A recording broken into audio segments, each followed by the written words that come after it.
Hey guys. I did not want to make this video. I didn't. I have received so many messages and so many DMs and comments and I am appreciative that you guys view me as an authority in this situation, and I'm humbled that you would want to turn to me in this time. In today's video, we're going to be talking about the coronavirus, COVID-19, and how it affects your wedding. Now, before we launch into this, there's going to be a long disclaimer here, and I know I get teased for my long intros, but if there's ever one that you don't skip through, please don't skip through this one. I am by no means a medical professional, nor am I offering any sort of legal advice or counsel here. This video in no way replaces legal advice, nor is it intended to supersede CDC or governmental recommendations and or requirements. At the time of filming this video, it is almost 4 o'clock on March 16th. And I say that because the landscape of this changes so very quickly. I almost filmed this video earlier today, and then there were new addendums that were made.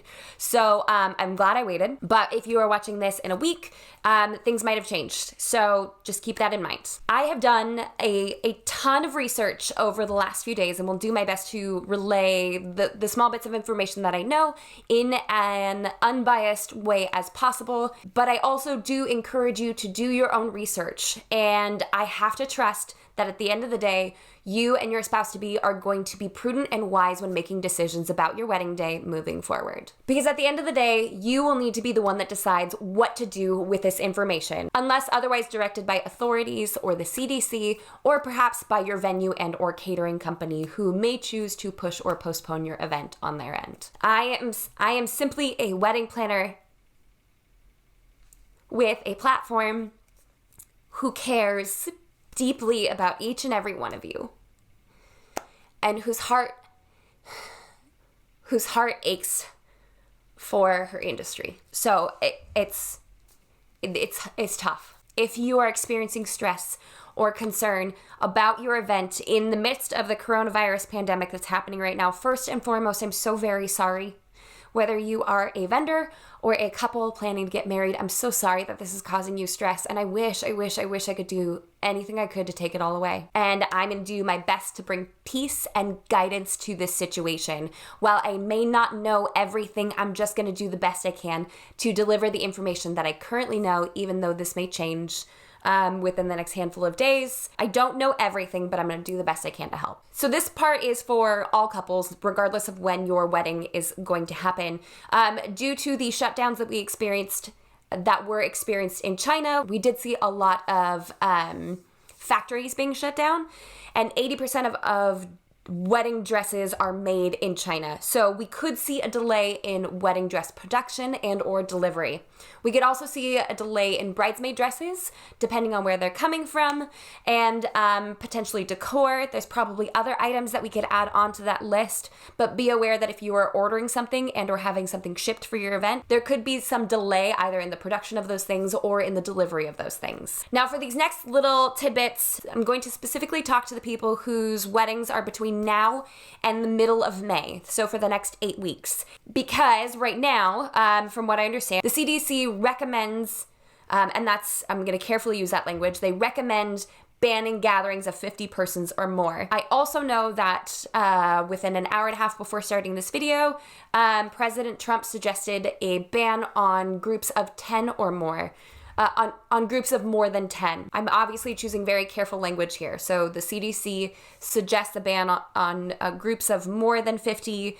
President Trump is currently suggesting a ban on groups of more than 10.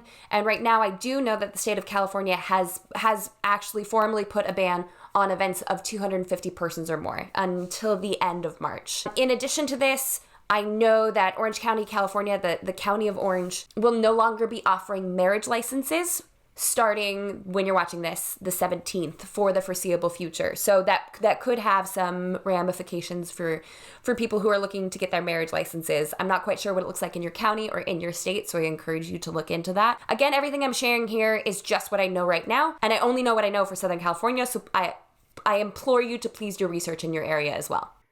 Hey guys, so as I'm editing this, I just was made aware the county of Riverside in California, which is the county in which I reside, has just put a formal ban on groups of 10 or more. There are a few stipulations to it, like shopping and some childcare type situations, but you'd have to read the ban specifically. And should a person or persons break this ban, there could be a hefty fine and or imprisonment. Just reading what it said, this is to remain in place until April 30th. So I'm just jumping on here using my iPhone. Guys, I strongly encourage you to pay careful attention to updates for your city, your county, your state, and federal updates through the government and through the CDC. Again, this does change some of the language that I've already been using in this video. But like I said earlier, this landscape is changing very quickly, so continue to pay attention. If you are within this time frame, it is time to postpone. You get to see the full range of editing Jamie right now. Just want to clarify, I do believe that it is time to postpone in Southern California specifically. Again, I have no idea what's going on in your city, county, or state. But if this is already happening in Riverside County, my guess is San Diego County, Orange County, LA County will quickly follow suit with the same kind of idea. So if you are in Southern California, if this is already starting here in Riverside, it's probably going to pour out into the other counties as well. So don't know where you're at, don't know what your local requirements are, but it does look like if your wedding is supposed to happen before April 30th, you should postpone.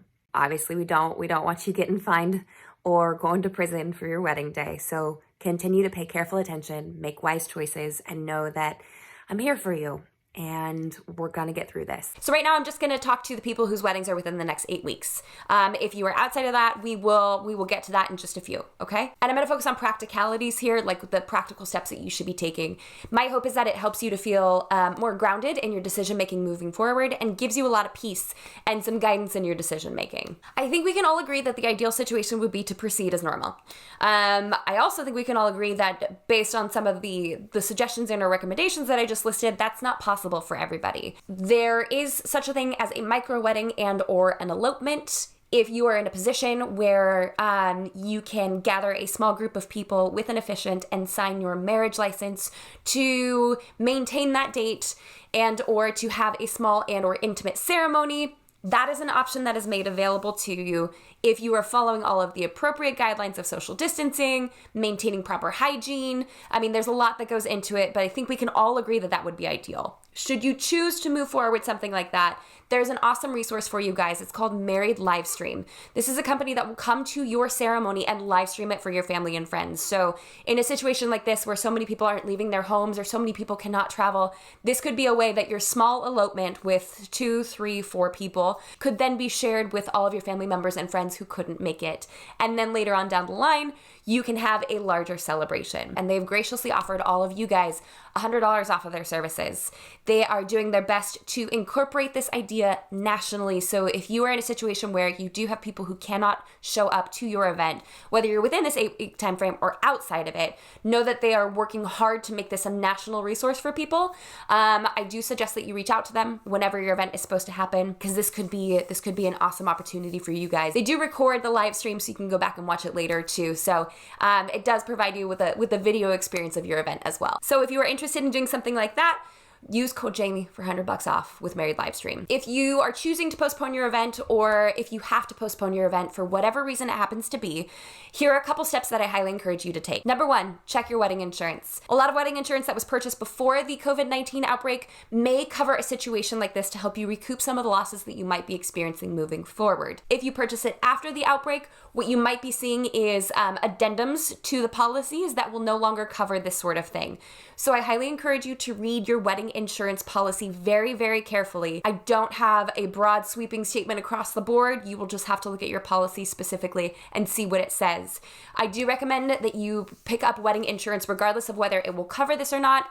It's just it's situations like this, that's why we have wedding insurance on hand. But please bear in mind that it may look different moving forward. The second thing you're going to want to do is read your contracts. I want you to be armed with all of the information, limitations, and guidelines that your vendors have laid out for you before entering into conversations conversations with them. So you just kind of know, hey, this section you talk about cancellation fees, this section you talk about postponement. Some may not even have sections like that in their contract, but it's really important to understand what you've already legally signed so you can have an educated conversation moving forward. So step 1, review your insurance policy. Step 2, review your contracts. Step 3, have a conversation with your vendors. It is my recommendation and the recommendation of so many other professionals in the field that you postpone your event to a later date instead of canceling it entirely. If you choose to cancel your event entirely, there is a high likelihood that you will be foregoing all of the deposits that you've already paid and potentially all of the payments that you've already paid. So do your best to maintain those relationships and push them towards a further date instead of just canceling entirely. If you are outside of the 8-week time frame and you want to start having your conversation with your vendors, please feel free to do so. I do ask on their behalf that you understand that their schedule, their time, their conversations are probably going to be overloaded with those within the 8 weeks, so it might take them a little bit of time to get back to you to really clarify what their thoughts are and what they suggest moving forward. But make sure you have an open and frank conversation with your vendors and do your best to maintain those relationships and postpone to a further date. In addition to that, I do recommend that you select a date sooner rather than later, because other people will be postponing their events and they will either lose out on their original vendors or perhaps they book the same photographer that you did. There will be a much higher demand on wedding dates at the end of this year and beginning of next year because a lot of people will be pushing and or postponing. So when you do have this conversation with your vendors, select a new date if you can and get as many of them on board with that date as possible, again, so we're not losing deposits. On the whole deposit thread, what you may find with your vendors, should you choose to cancel or ask for a refund, is many of them will have a non-refundable deposit. Many of them will have a statement that says, like let's say you've worked with a wedding planner for 6 months already, you have paid for services rendered, but you may get a refund for the services that have not been rendered yet. That will be a case-by-case situation. I cannot speak to all the vendors. That's again why you should be checking out that contract and having open and frank conversations with them. I have spoken with a couple vendors who are in great fear of, and I mean this quite seriously, they're in great fear of losing their business entirely because the amount of cancellations or postponements that they have. So it is in your best interest and in the vendor's best interest to keep that money there and just pick up planning 6 months from now, 8 months from now, 12 months from now. The next thing you're gonna wanna do is talk to your guests. Because you've already checked your insurance, you've checked your contracts, you've talked to your vendors, you've hopefully decided on a new date, you'll have more information to tell your guests at this point. And that can either be through a group email and you send everybody a notification and let them know. You can have a phone chain, have your mom call all of her sisters and her sisters call everybody else, or you send out a text to everybody, whatever that happens to be. You simply wanna let them know that due to the nature of the situation at hand, and because you want to comply with regulations or recommendations by the CDC and governmental authorities, you've chosen to postpone your event for the health and safety of your loved ones. Simple. If you need to rewind that and write all that down, I welcome you to. Please feel free to. I also encourage you to put an update on your wedding website. If a new date has not been decided upon yet, let them know that you will keep updates happening on your wedding website. It will ideally lessen the amount of people that are contacting you over and over and over again. This time frame is already pretty stressful, let's be honest. So the more we can direct traffic and questions to your website and say, we will be answering everything there, the more time you're freed up to just kind of process everything that's going on. So not that we don't love Aunt Sally, or not that we don't want to answer all of Cousin Betty's questions, but sometimes when everyone's asking the same ones, it can be pretty stressful. So do your best to point them to your wedding website and do your best to post updates there when possible. Should you choose to cancel your event entirely, I know I've already touched on this. Sometimes there are situations outside of your control and outside of your vendor's control. This is one of those situations. Like I said, do your best to postpone instead of canceling altogether. Again, if you gotta cancel, you gotta cancel.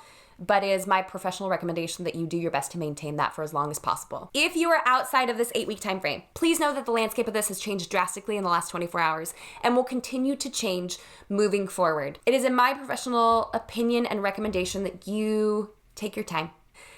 You breathe. You start the conversation with your vendors, should you choose to. Hey, if it comes down to it, I know my wedding is May 30th. If this ban continues, what does your schedule look like moving forward? Let's talk about the contract. Let's just get the conversation going, but we are not in panic mode. Because let's be honest, you guys, you have found the person you want to spend the rest of your life with. Like your favorite human in the world, you found them. You found them. And what's happening right now is you are creating a party to celebrate that. So the look of that may change. It may be a small and intimate ceremony live streamed to your loved ones, and then a party to follow later on in the year. It may be signing a marriage license and a party to follow next year. Or it may mean that everything will go just the way you planned 2 months from now. Take your time, take a deep breath, lean on the people around you, and remember why you're doing this. You're doing this because you found your favorite person, and you want to celebrate that. And no matter what happens, your wedding day will be beautiful. You guys, I want to do my best to be a resource for you, and I want to do my best to make sure that you know that I'm here. I didn't want to make this video. This sucks. This sucks so bad. I'm mad. I'm frustrated. I'm angry. I'm sad. It's stages of grief over here right now. What I would like to do for you guys is, because I know so many of us are couch bound or homebound right now. By the grace of God, I work from my own home, and my husband can work from home too. And our kids' school has been canceled, so we are happily plowing away our little veggie garden out back, which is something we've always wanted to do. So I'm grateful for this time together. But I'm aware that a lot of you may be sitting around feeling like you can't make any progress on your wedding planning, or you feel like things are spiraling out of control. So I thought long and hard about it, and this is the biggest discount I've ever given. It's probably the biggest discount I'm ever going to give. But I want to offer you guys 50% off 6 months access to the master plan. So instead of being $199, it's going to be half of that. Use code WEGOTTHIS, because we do. We've got this. You guys are going to have a beautiful wedding day, and I'm going to do everything in my power to help you feel better about this moving forward. That offer will be available until April 17th. So if you're still watching this, we've got a whole month. Please use it. Please use the master plan. So that way you can make progress with your wedding planning from the comfort of your own couch, which was the intention from the beginning, but now may be a little bit more of a necessity than we originally thought. So I'm here. I want to help. I don't know if this will continue to be something that I will update on this channel. To be honest, this was a ridiculously hard video for me to make. This is like my 3rd time filming it.